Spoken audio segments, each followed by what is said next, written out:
शेवग्याच्या भाजीची ही रेसिपी आजपर्यंत तुम्हाला कोणी दाखवली नसेल. बनवायला अतिशय सोपी, 5 मिनिटांमध्ये तयार होते आणि खायला तितकीच चविष्ट होते. तर काय करायचं, आधी टोमॅटो चिरून घ्यायचा. मी इथे साधारण एक मीडियम साइजचा टोमॅटो चिरून घेतलेला आहे. थोडी कोथिंबीर चिरून घेतलेली आहे आणि थोडी कढीपत्त्याची पानं घेतलेली आहेत. आता हा इथे साधारण पावशेर शेवगा घेतलेला आहे मी. त्याच्या ज्या वरच्या शिरा आहेत, त्या साल काढण्याने काढून घ्यायच्या, म्हणजे त्या मध्ये येत नाहीत खाताना. आणि मग कट करून घ्यायचा. आता तुम्हाला हव्या त्या आकारामध्ये तुम्ही कट करून घेऊ शकता. पण इथे जरा थोडंसं मी लांबट आकारामध्ये कट करून घेतलेलं आहे. छोटे-छोटे जरी तुम्ही करून घेतलेत तरी चालू शकतं.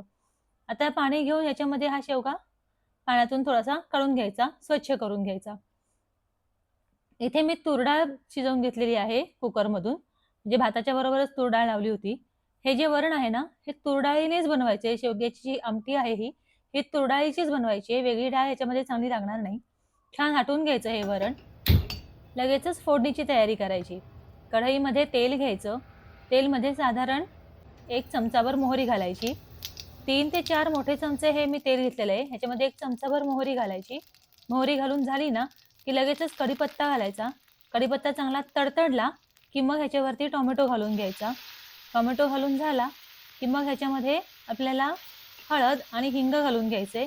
पण 1 मिनिटभर आधी टोमॅटो परतून घ्यायचा आणि नंतर ह्याच्यामध्ये हळद आणि हिंग घालून घ्यायचं. ह्याच्यामध्ये आपल्याला कुठल्याही प्रकारची वेगळी भाजी वापरायची नाहीये. कांदा नाही, बटाटा नाही, दुसरं काहीही लागत नाही. लसूण मिरचीचा ठेचा सुद्धा ह्याला लागत नाही. छान टोमॅटो पुन्हा परतून झाला, की मग हा शेवगा ह्याच्यामध्ये घालून घ्यायचा. शेवगा घालून पुन्हा एकदा 1 मिनिटभर व्यवस्थित परतून घ्यायचं. आता हे परतून झाल्यानंतर जे हटवून ठेवलेलं वरण आहे ना, ते वरण ह्याच्यामध्ये घालून घ्यायचं. आता ह्याच्यामध्ये पाणी बरंच होतं, त्यामुळे मला नंतर थोडंसं कमी पाणी घालावं लागलं. पण थोडंसं पाण्याचं प्रमाण ह्याच्यामध्ये जास्त ठेवायचं, कारण की शेवगा जो आहे तो आपण कुकरमध्ये शिजवून घेतलेला नाहीये. आता ह्याच्यामध्ये गरम मसाला घालायचा. शक्यतो घरचा गरम मसाला असेल ना, तर उत्तम. पण जर घरचा गरम मसाला नसेल, तर तुम्ही विकतचा मसाला सुद्धा घालू शकता. लाल तिखट घालायचं. चवीप्रमाणे घाला. तुम्हाला कमी जास्त किती तिखट हवं त्याप्रमाणे. नंतर ह्याच्यावरती चवीप्रमाणे मीठ घालून घ्यायचं आणि 1 ते सव्वा चमचा साखर घालायची. साखरेने वरण म्हणजे गोड होत नाही, पण त्याची जी टेस्ट आहे ती बॅलन्स्ड होते.